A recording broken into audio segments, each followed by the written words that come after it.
Bueno, buenas tardes. En principio, gracias por estar acá. Estamos más que emocionados los cuatro. Ninguno de los cuatro quiere hablar, en realidad, en este momento. Ahora estamos en el marco de la presentación de dos libros, el libro de Víctor y mi libro, que prepararon Libertad y Sebastián en una lectura profunda, amorosa, rigurosa. Y nosotros estamos agradecidos a Libertad y a Sebastián. Pero más que nada a ustedes porque dispusieron del tiempo para quedarse un rato más allá de los trabajos en las mesas, en las discusiones, de la presentación de cada una de sus ponencias, que después nosotros vamos a tener el trabajo de editar, de sistematizar, pero que ese trabajo también es un trabajo de producción, como un libro, ¿no? Es un trabajo de producción que no es solo intelectual, también es ponerle el cuerpo a pensar cada una de las líneas, definir introducciones, tomar decisiones acerca de si nosotros vamos a dibujar, poner una introducción ilustrada, si vamos a hablar, si les vamos a poner links, si vamos a poner códigos QR, todo eso mismo, y yo les estoy haciendo una síntesis antes de empezar a la presentación, todas esas mismas preguntas nos hicimos cuando empezamos a pensar estas jornadas. Y cuando empezamos a pensar estas jornadas, las empezamos a pensar en un texto plano, ¿no? En un texto de Word donde participábamos todos los integrantes del grupo de investigación y del grupo de extensión.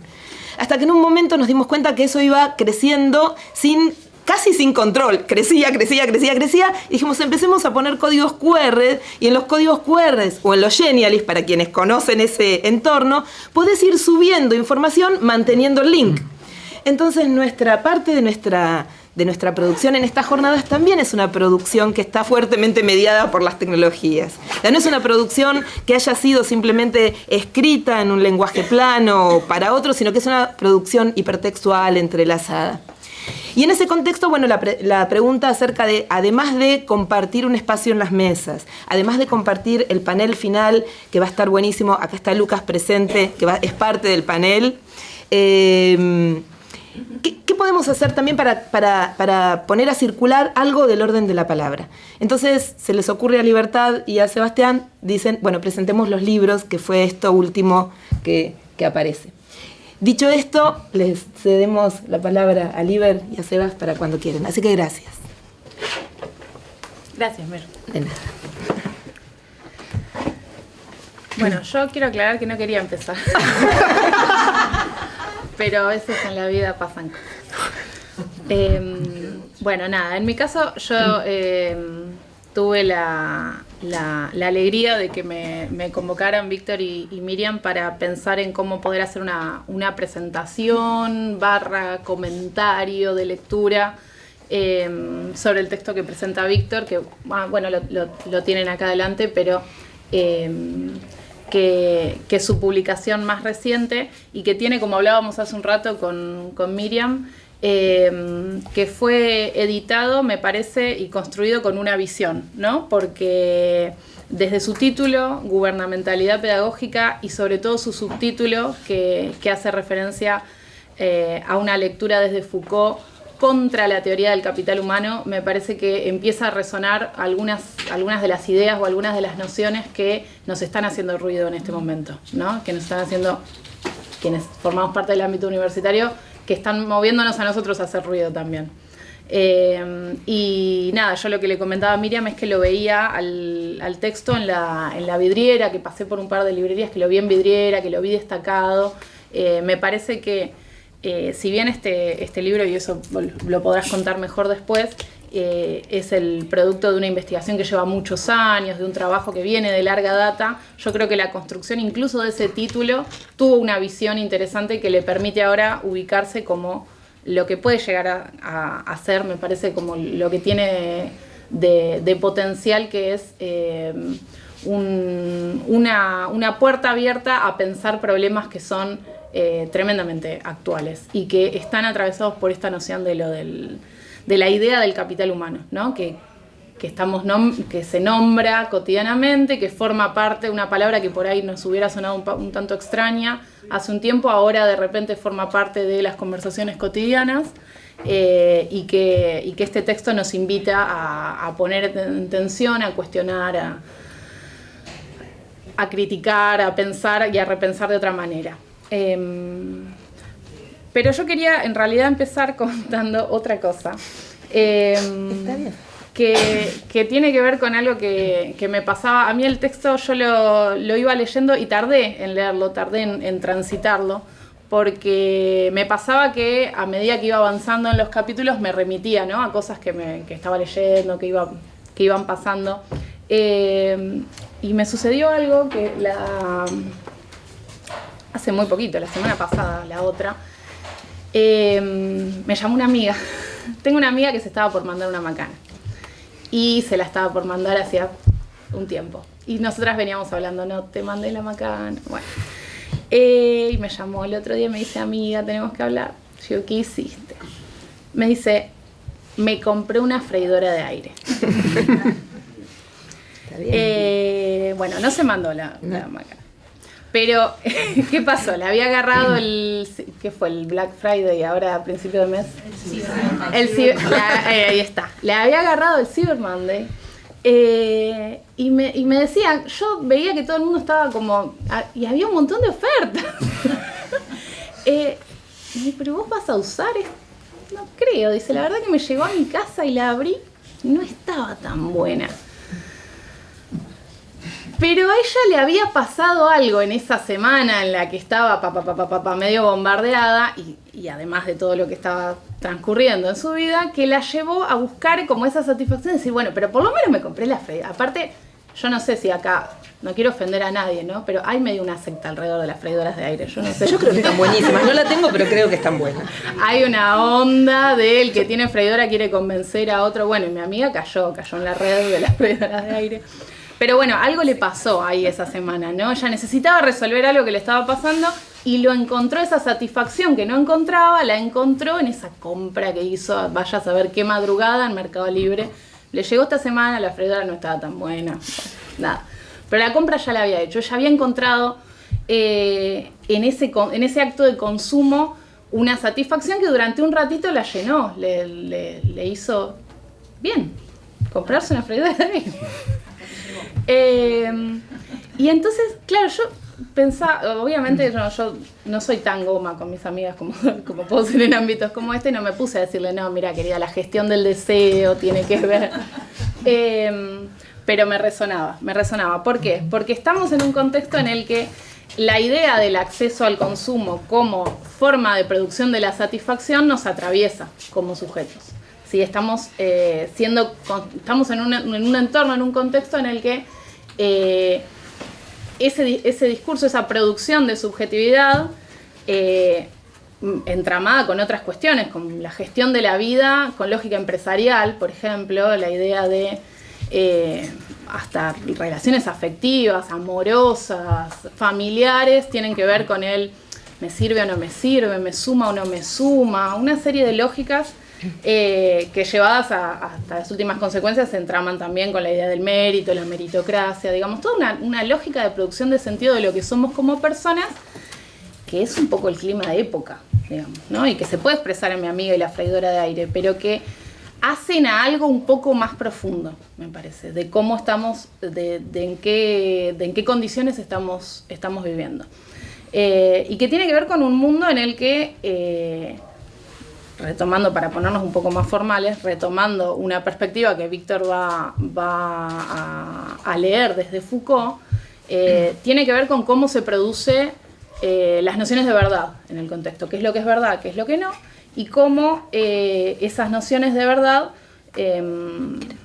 construyen en un marco que es de una economía liberal, neoliberal, el lugar de verdad lo aporta el mercado, ¿no? Entonces, nosotros como sujetos, la forma en que se produce nuestra subjetivación va a estar asociada a tener buenas o malas prácticas de gobierno en ese entorno ligado y subsumido a las lógicas de ese mercado. Entonces, el vínculo que va a hacer Foucault y que vos sos acá el filósofo acreditado, así que podés explicarlo mucho mejor que yo, pero que tiene que ver con esta tríada, con este movimiento entre la pretensión de verdad, lo que se estipula como verdadero o como falso en un determinado contexto, en un momento histórico, las relaciones de poder que construyen esas pretensiones de verdad y las posiciones subjetivas de cada uno de nosotros en ese contexto,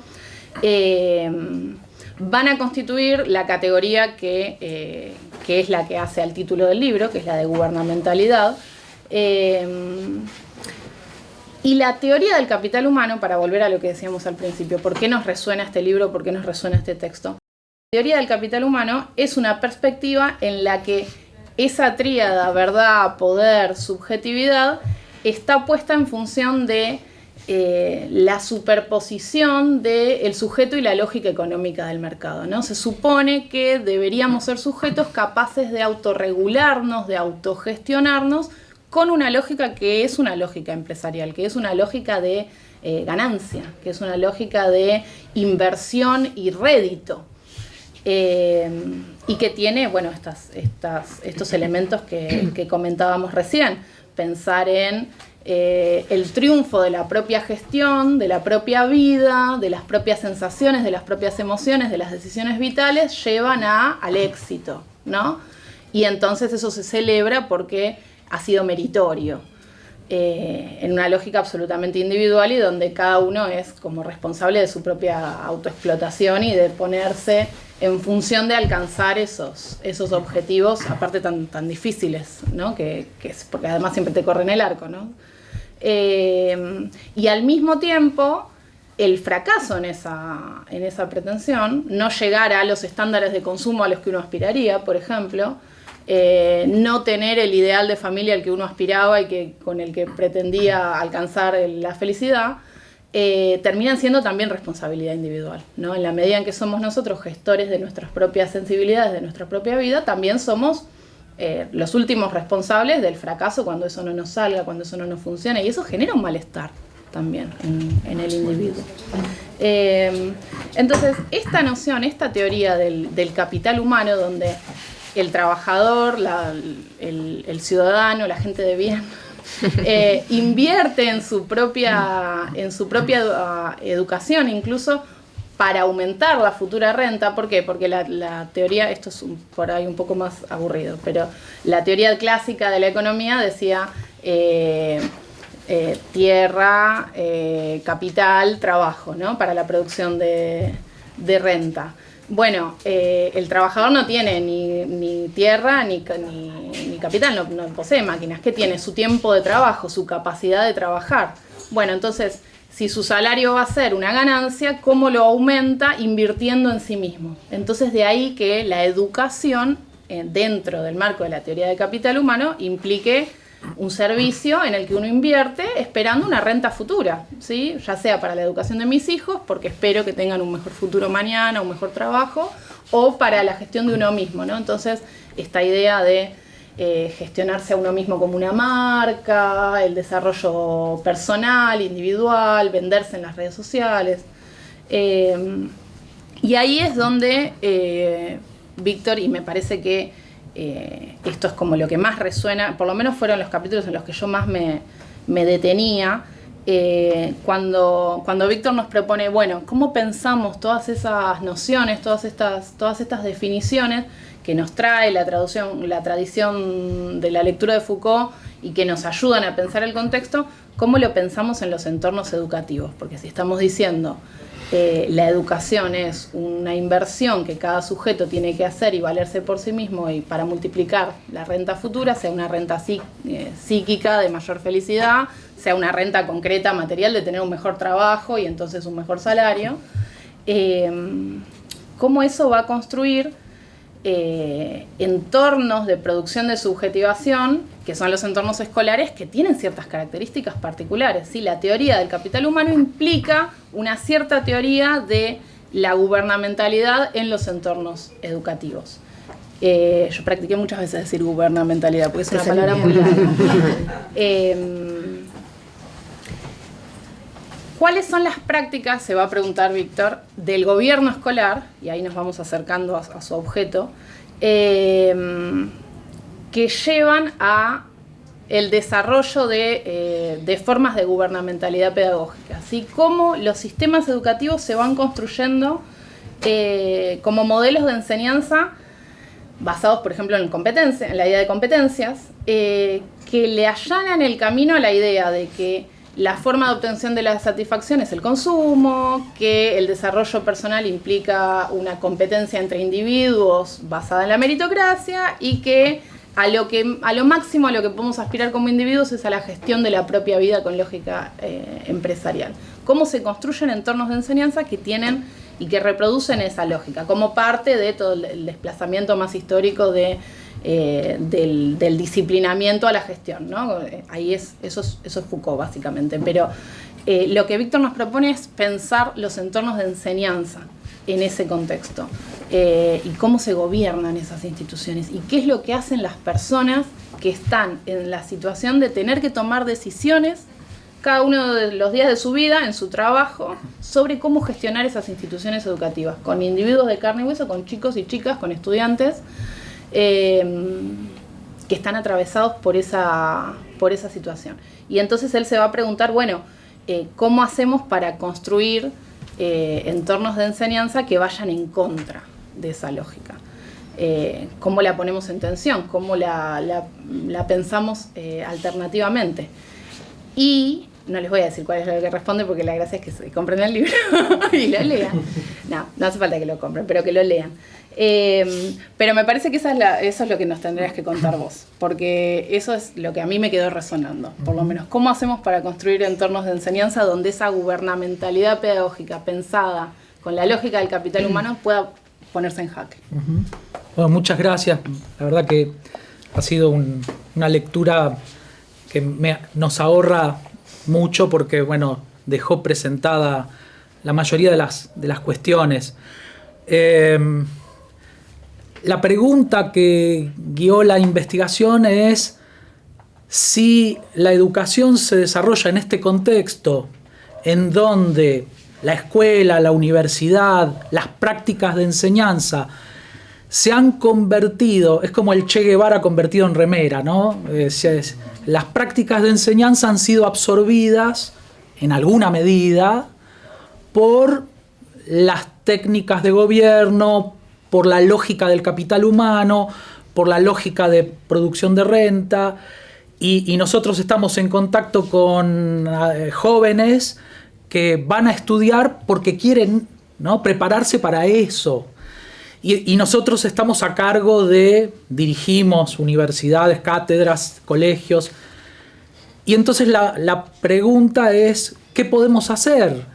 Alimentar esa lógica, ¿no? Tenemos que contentarnos con alimentar esa lógica. Obviamente no, todos nosotros tenemos experiencias de ir contra la corriente.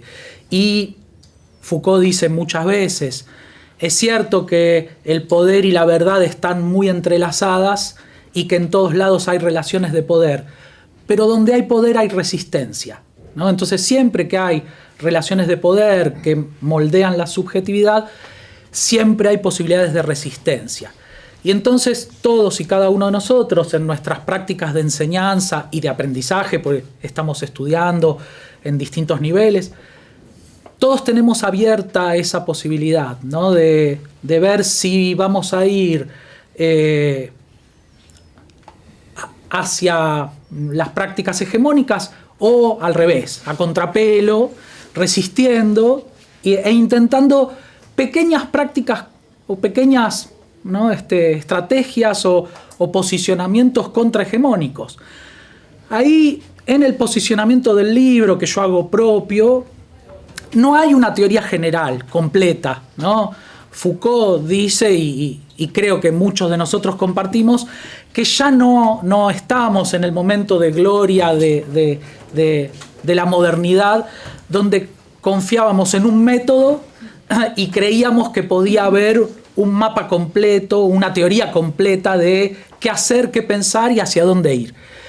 Pero hay lucha, ¿no? Entonces, este es un texto que está posicionado epistemológicamente desde ahí, desde esta idea de que no hay una teoría completa, pero hay posibilidades de resistencia y de lucha. La idea es, en estas jornadas donde todo ha girado en torno a las prácticas de enseñanza, a las prácticas de aprendizaje, a la pedagogía y a la didáctica, una pregunta es ¿por qué hablar de gobierno? ¿No? ¿Por qué meter ese tema ingrato y muchas veces repelente de las prácticas de gobierno? Bueno, ahí lo que dice Foucault es muy interesante, para mí ha sido muy interesante.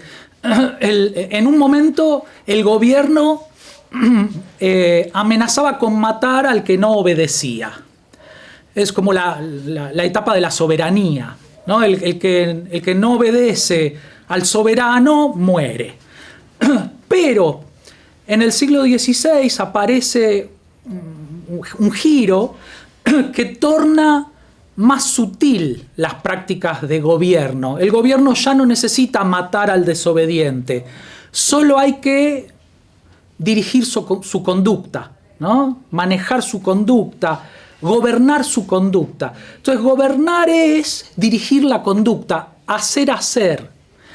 Y ahí es donde Foucault dice, el prisma, la piedra de toque, la clave de este hacer, de las nuevas técnicas de gobierno, es la escuela. ¿No? O sea, la pedagogía es la disciplina que los gobiernos miran como el secreto del hacer. Gobernar es gobernar una población en un territorio. Y hay un conjunto de técnicas, que es lo que Foucault va a denominar la gubernamentalidad moderna a partir del siglo XVI, y dentro, o como un subconjunto de esas técnicas de gobierno, que son el relevo, no por completo, ¿no? Las técnicas se superponen, no es que la represión se haya acabado, o sea, siempre ¿no? El gobierno nos va a moler a palos o a tirar gas pimienta por algo, ¿no? Pero las razones van cambiando y las técnicas de gobierno van cambiando. Y entonces, en esta historia, en una época, dice Foucault, Platón decía, está en Leyes 2, acoreutos apaideutos, que en griego suena, ¿no? Quiere decir algo así como el que no sabe cantar en un coro no tiene paideia, no tiene educación. O sea, la educación para los griegos antiguos era que vos supieras cantar en un coro, entre otras cosas, ¿no?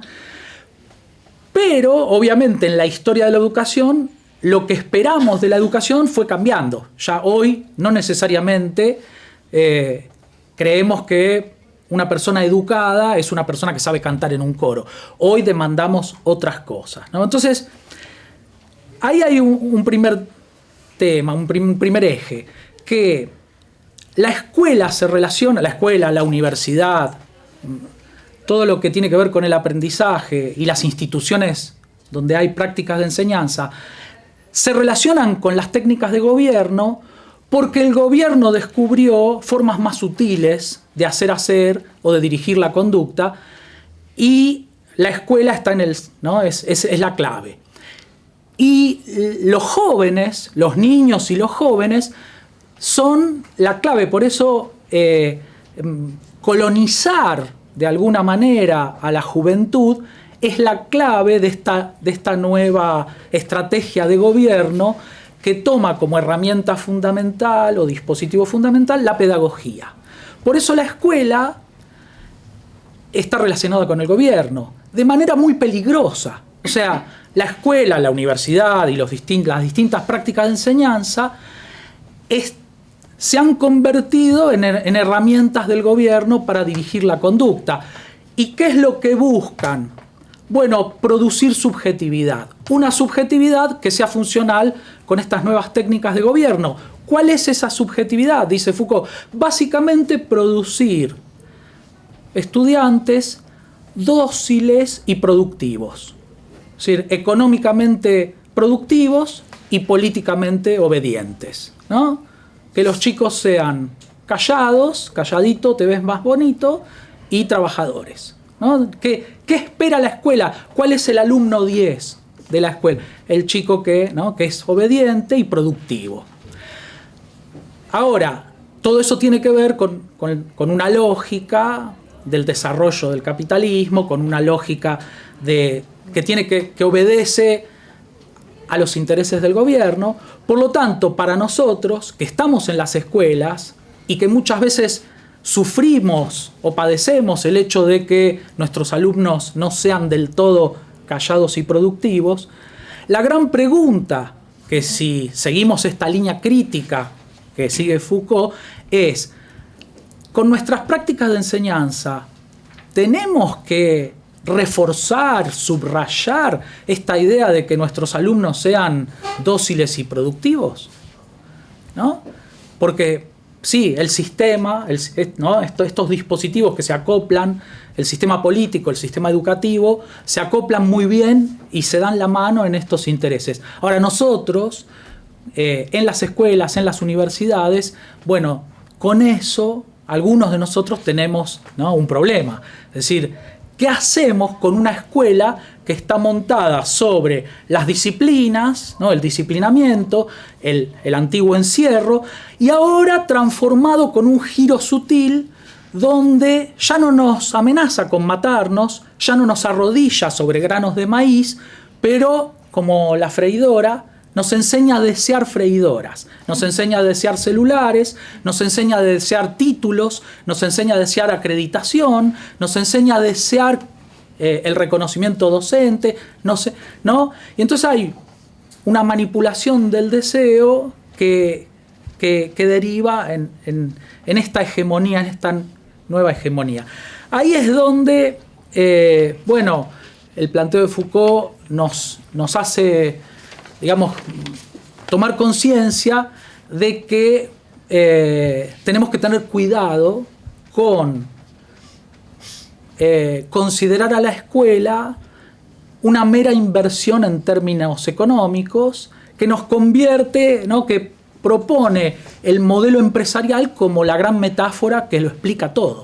O sea, nosotros nos producimos a nosotros mismos, ¿no? Nuestro CV lo tenemos que producir, y tenemos que producir subjetividades de estudiantes que aprenden con este modelo del homo economicus, ¿no?, de que sean empresarios exitosos, ricos y famosos, obedientes y productivos, ¿no?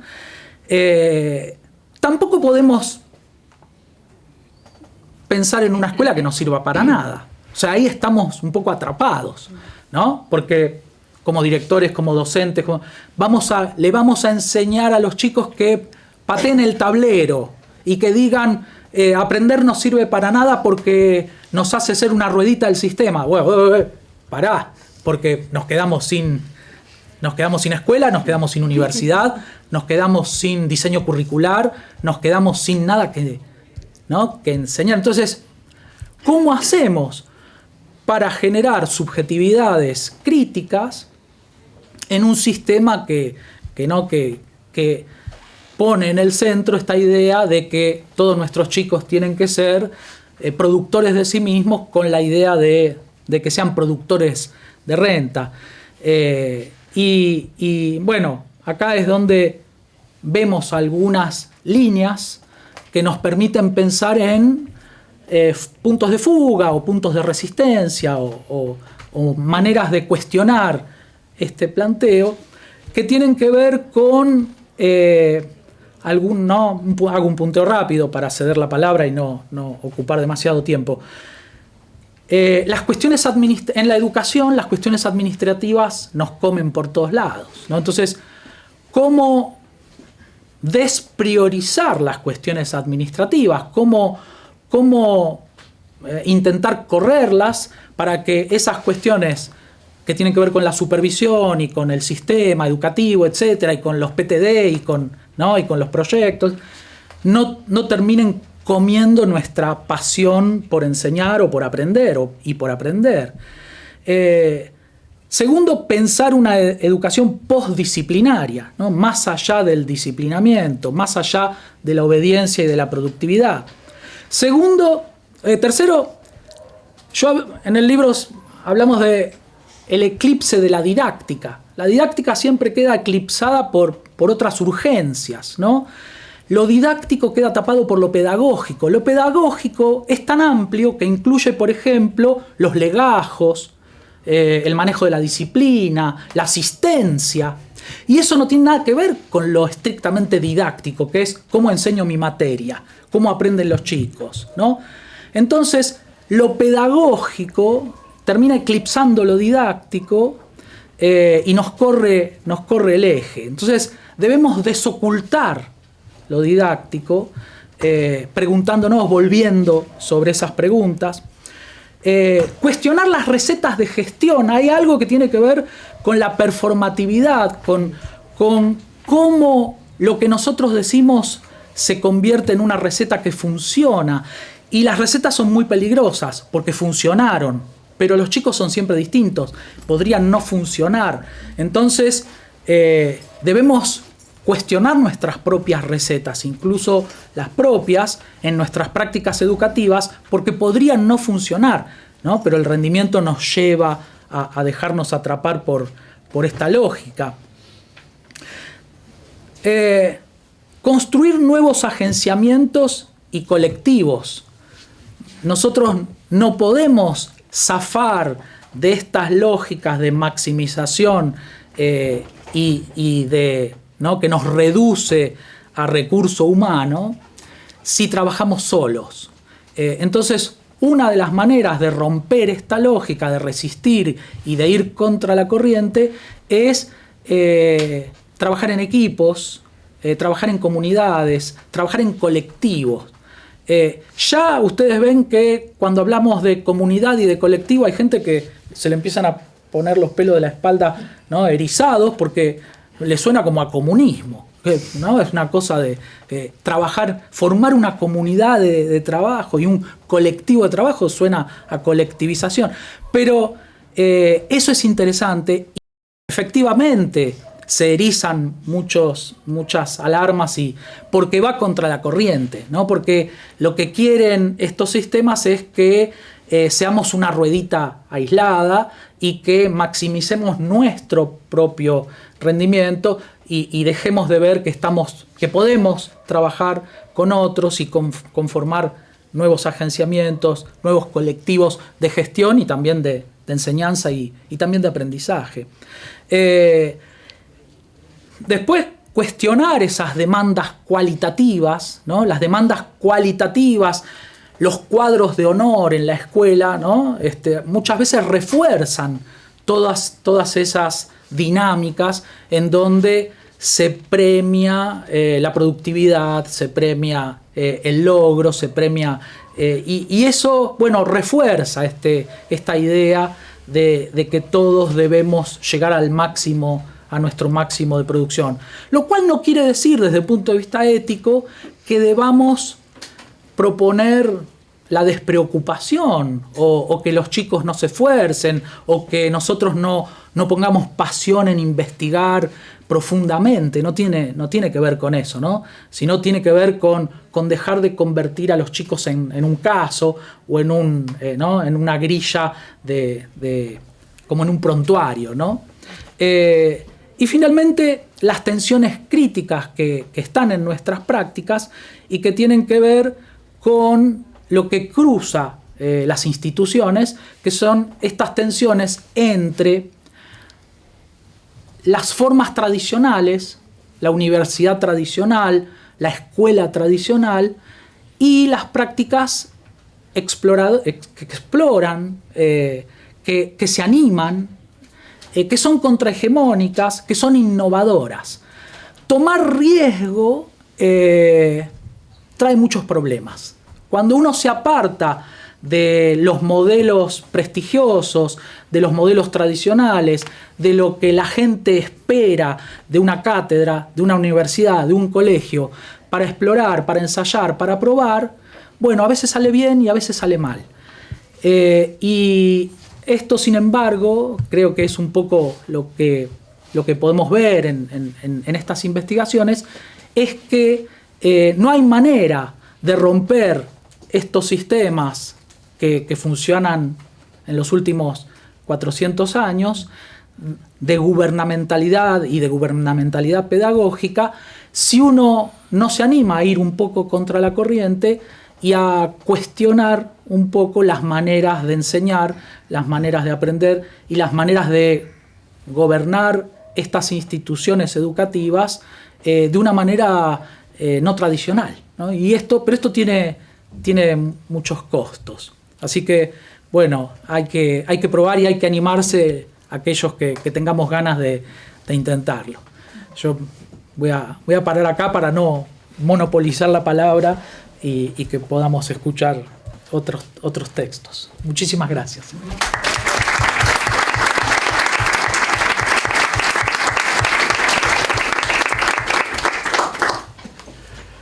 Bueno, me toca a mí presentar el libro de Miriam, ¿sí? Que se llama, bueno, está acá, Vanguardias Didácticas, Prácticas de Enseñanza Indisciplinada en Educación Superior. Por ahí pensé el comentario en dos partes. La primera la voy a leer por dos cuestiones. Primero, porque estamos re jugados con el tiempo ya, para no perder la costumbre. Y segundo, porque considero que escribo mejor que lo que leo, que lo que hablo, así que y eso que escribo mal, así que imagínense, va a ser peor todavía. No, y después la segunda parte, sí, por ahí yo pensé algunas preguntas para charlar con Miriam, para que no sea tan, digamos, que no hable ella mucho tiempo, y preguntándole, porque le gusta hablar, quienes la conocen saben que le gusta hablar. Entonces, para ir cortándola y estar medio con el tiempo. No, bueno. Sí, es cierto. Lo peor es que es cierto. Pero en función de cómo vengamos con el tiempo, vemos las preguntas, porque pensamos varias, digamos, en función del libro, porque la realidad es que el libro es sumamente entretenido, sumamente interesante y tiene un montón de potencialidad, digamos, un montón de aristas para ir trabajando. Igual yo quisiera empezar la presentación del libro por otro lado, que es contando algunas de las trastiendas de esto, ¿no? Y quiero empezar por acá porque considero que siempre una obra es más de lo que se ve, en este caso en las 288 páginas de una editorial. Una obra son horas de insomnio, son preguntas frecuentes que anotamos en papeles que después siempre, indefectiblemente, terminamos perdiendo. Son momentos en los que dejamos de lado a nuestras familias, a nuestros hijos, amigos, y todo ¿por qué? Por un simple deseo o impresión superyoica que nos dice lo que tenemos que hacer. Creería que no. Creería que quizás, ¿sí? O por lo menos quisiera pensar que lo que nos impulsa a escribir es algo que caracteriza a esos profesores vanguardistas que Miriam describe en su obra, y que es la generosidad. El deseo de ayudar a otro, de acompañarlo en el camino, poniendo señas, como dice alguna de sus entrevistadas. Pero además, porque no sé si tiene mucho sentido contarles el libro lo pueden leer ustedes en una chocita, bueno, quizás en 2 o 3, porque es un poquitito más largo, o bueno, en el verano, no importa. En todo caso, presentarles mi lectura del libro, ¿no? Que es, sin dudas, una lectura que está teñida de subjetividad, de la subjetividad de alguien que prácticamente lo vio nacer y que tuvo la suerte de crecer también junto a él. Con Miriam compartimos la cátedra didáctica general, a los que no saben, hace ya más de 10 años. En ese tiempo ha sido siempre un placer escucharla, ver cómo se iban cristalizando esas ideas que poco a poco fueron apareciendo en el libro. Todos los jueves Miriam traía a los teóricos un nuevo planteo, una nueva idea, que ponía a circular como quien suelta una mariposa en una pradera primaveral. Ideas que se iban transformando y que iban transformando la docencia, y que iban tomando cuerpo en diversidad de prácticas que sin dudas se convirtieron en motor de transformaciones al interior de la cátedra, de la facultad, de la universidad. Pero no solo espacios de enseñanza se vieron transformados, también los vínculos interinstitucionales se fueron tejiendo con muchos docentes vanguardistas que están plasmados en el libro y que hoy componen la red interuniversitaria de cátedras de didáctica general. Un verdadero docente vanguardista, dice Miriam en el libro, es un anfibio, un sujeto que logra permearse de diferentes culturas y que hace propias, que las hace propias, pero que además logra ponerlas en diálogo. María Estela Desvampa señala que los intelectuales universitarios deben justamente tener algo de anfibios culturales. Transitar diferentes mundos, el de la docencia, como señalamos anteriormente, pero también el de la investigación y el de la extensión. De aquí que encontrarme con Miriam también en esos espacios ha sido una anticipatoria del libro, en el que en cada reunión de investigación encontraba una nueva forma de acercarnos a la realidad, de conocer los problemas educativos e intentar transformar la educación, y particularmente la enseñanza. A través de prácticas en las que lo transmedia dejaba de ser un concepto aislado para transformarse en una experiencia viva, que opera en el plano de la cotidianidad y transforma la vida de las aulas.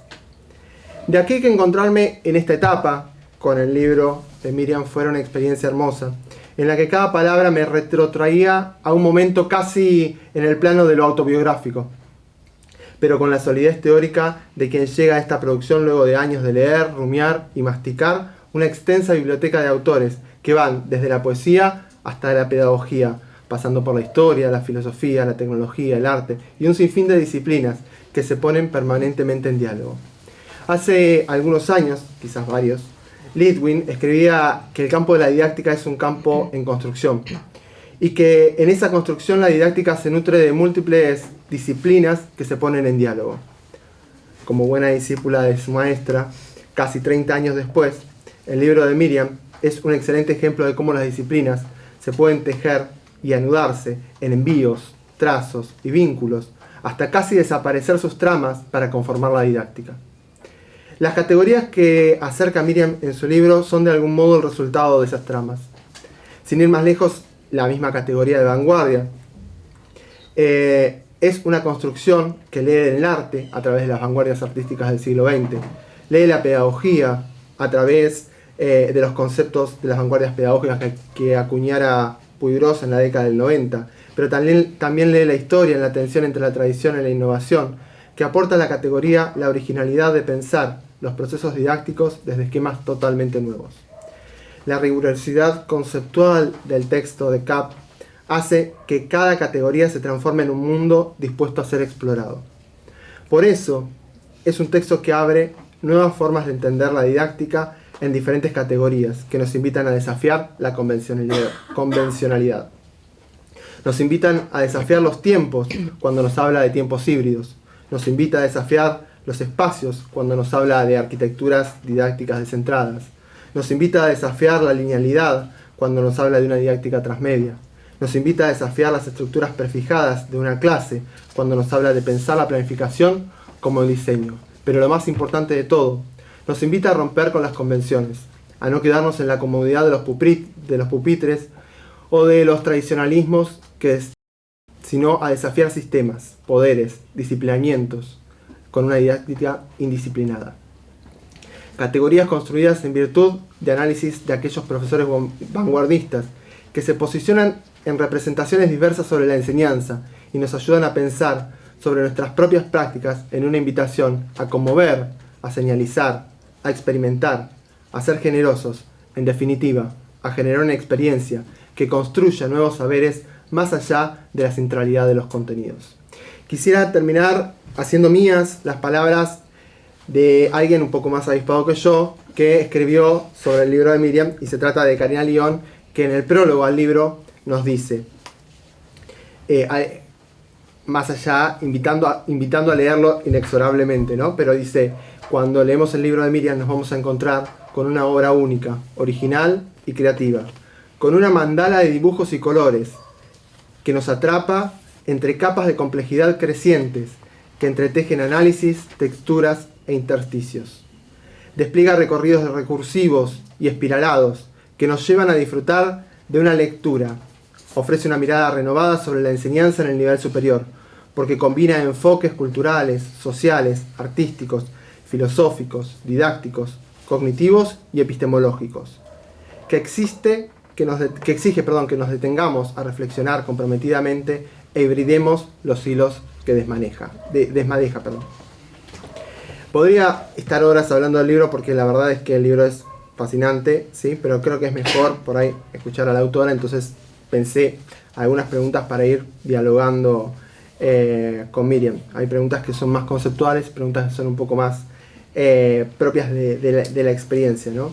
Pero quizás algo que con lo que empieza el libro y que me parece que es un buen puntapié inicial de alguna manera para convertir también esto en una entrevista misma a un docente vanguardista, es comenzar por preguntarte algo que vos preguntás a tus docentes entrevistados, que es la enseñanza para vos, ¿no?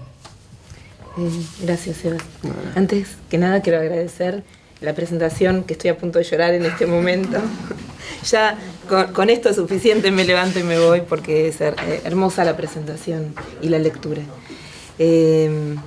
Cuando pienso en la enseñanza, pienso en la complejidad. No puedo pensar la enseñanza con una definición única.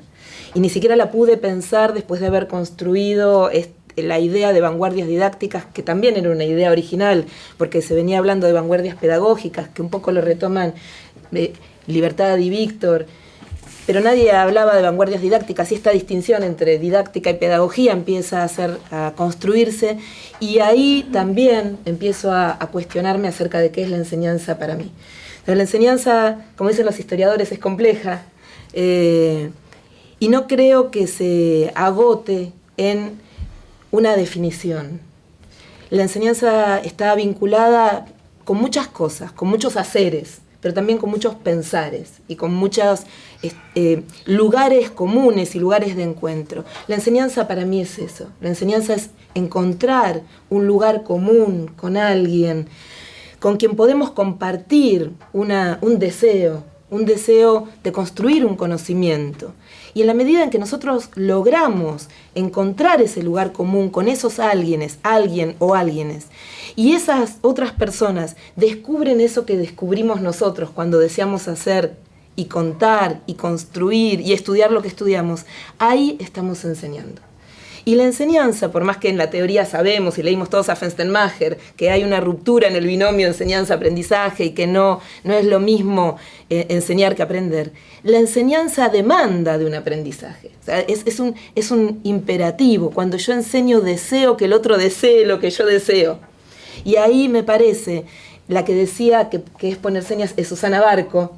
Susana Barco decía que enseñar es poner señas. Y creo que hay una clave enorme en eso, que es poner señas, pero también es encontrar el lugar común del deseo. Para mí eso es enseñar. Enseñar es desear, enseñar es pasión, enseñar es generar espacios disruptivos, enseñar es divertirme, enseñar es compartir con otros esa alegría, enseñar es escuchar música y poner música cuando nos encontramos en un Zoom o cuando nos encontramos acá, enseñar es escuchar, bailar tango. Todo eso es enseñar. Gracias. Pensaba, igual hoy a la mañana estábamos en una de las mesas y justamente, pensábamos en esto, ¿no? Yo creo que si hubiera tenido que elegir una palabra, después de haber leído el libro, que representara la enseñanza para vos, hubiera elegido justamente el deseo. O sea, porque es por ahí propio de lo que te caracteriza. Y de lo que demostrás también vos, en todo caso, como docente. El libro plantea una categoría que es clave, digamos, para la didáctica. Creo que abre un paraguas nuevo, digamos, para poder pensar la didáctica, que es esta categoría de vanguardias didácticas, ¿no? Es una categoría que se tensiona, yo lo voy contextualizando, se tensiona con la categoría de innovación educativa, ¿no? O innovación didáctica, si vamos por el lado de la didáctica. Por ahí preguntarte en este sentido, ¿qué te parece a vos que aporta de nuevo el concepto de vanguardia didáctica que no tiene el concepto de innovación didáctica, o cómo lo tensiona de alguna manera eso? Eso también fue una construcción que me llevó muchos años. Para quienes no lo sepan, este libro es producto de una tesis de doctorado que llevó muchos años escribir. Y al principio había una sutil diferencia que no llegaba a visualizar entre innovación y vanguardia. Había como un borde muy impreciso. Hasta que producto de las lecturas, de las charlas con Víctor, de las reuniones de cátedra, de charlar con los estudiantes, me di cuenta en algún momento, así como un insight, ¿no? Como una epifanía, dónde percibía yo esta diferencia. Y creo que la gran diferencia entre una vanguardia didáctica o una innovación didáctica es un posicionamiento contrahegemónico. O sea, una innovación es un cambio, es una modificación, es algo nuevo, pero no necesariamente discute las dimensiones del poder, no necesariamente discute las prácticas habituales, no discute las prácticas canónicas. Nosotros podemos innovar y, sin embargo, seguir sosteniendo el mismo statu quo. Aunque cambiemos nuestras prácticas, innovamos, ahora incorporé tecnología, pero sigo dando las clases exactamente igual que antes.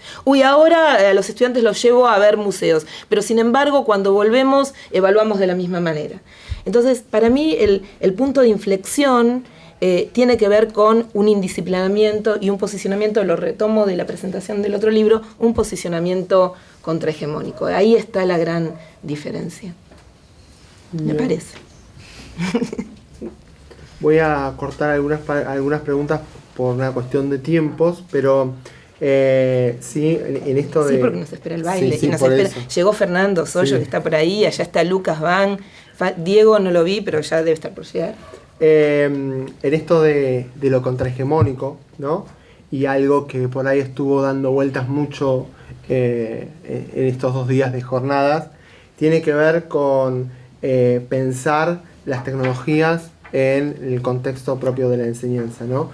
¿Qué lugar te parece a vos que tienen las tecnologías en estas prácticas contrahegemónicas, indisciplinadas, y cómo, bueno, no, qué lugar tienen las tecnologías? Porque si no, nos vamos. No vamos a terminar. Y eso que me hiciste 3 preguntas. No, bueno, tengo una más. Está bien. Bueno, creo que te contestaría de una manera rara. Creo que no tienen un lugar, porque es el habitar del sujeto. O sea, las tecnologías están habitando nuestra subjetividad. Entonces no podemos decir, ahora uso una tecnología o va a ocupar este lugar o aquel, porque la tecnología está mediando nuestras maneras de comprender el mundo. Nosotros estamos completamente sincretizados, ¿no? En nuestros discursos, en nuestra subjetividad, en nuestros modos de hacer, en lo que performamos, retomando una palabra que decía Víctor hace un ratito, en las prácticas, ineludiblemente mediados por alguna o algunas o muchas o todas tecnologías, al punto tal que nosotros estamos charlando en los teóricos y hablando de didáctica y decimos, no sabemos cuánto de todo esto. ¿Cómo cortás con un bisturí qué es lo tecnológico y qué no lo es? ¿Y qué es lo natural y qué es lo o lo artificial? Siguiendo a Silvina, que está acá presente, que se ocupa mucho de esas investigaciones. No ocupa un lugar, está presente. Es decir, no ocupa un lugar que podamos poner como en un bloque. Está atravesando nuestras subjetividades. La pregunta que nos tenemos que hacer es cuánto de estas posicionamientos tecnológicos nos hacen ser solidarios con un sistema capitalista, ¿no? Nos hacen ser solidarios con un posicionamiento acrítico, nos hacen ser solidarios con algo que se impone y que nos coloniza.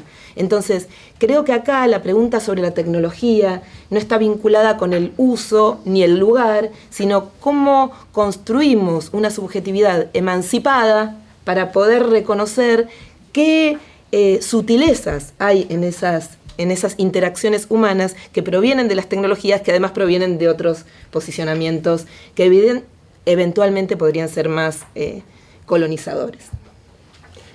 Bien, una más para una última para terminar, que no tiene que ver, o sí tiene que ver en realidad con la investigación, no sé si tiene tanto que ver, pero hace unos años un investigador me decía esto de que cuando uno entra a una investigación sale cambiado. Y hay algo que se transforma en ese proceso de investigar que va mutando sus propias realidades, ¿no? Mi pregunta concretamente sería, ¿en qué sentís que cambió esa Miriam que entró o empezó a hacer esta investigación antes de la pandemia? Para los que no saben, la investigación se maneja en 3 tiempos: prepandemia, pandemia, pospandemia, y la Miriam de hoy. No sé. no sé. Claro, me cuesta mucho decirlo. Lo que sí sé es que esta Miriam de hoy no podría haber sido ni estar acá si no hubiese estado acompañada por estas personas que están en esta mesa pero es cierto, y que con las personas que están como Alba, como todas las personas que están acá también, Gachi que está en el fondo, Nico, bueno, no voy a nombrar a cada uno, pero lo que quiero decir es que lo mejor que me pasó en todo este recorrido es entender que cada persona que estuvo al lado mío, eso fue lo mejor que me pasó en todo este recorrido, cada persona que estuvo al lado mío, en los teóricos que yo llegaba y te decía, Sebas, estoy nerviosa, perdí el archivo, o le decía, Libertad, no me hables porque hoy necesito terminar este capítulo, lo que más valoro, noches hinchando diciendo, Víctor, no entiendo esto, ¿cómo puedo decirlo? Quédate tranquila, lo que más valoro de todo esto es haberme sentido acompañada, y yo creo que eso seguro que me transformó, porque no hubiese sido posible sin ustedes, no hubiese sido posible la escritura de este libro. Sola no lo hubiese podido escribir, y tampoco hubiese podido hacer la tesis. Así que creo es eso. Bueno, gracias. No, gracias.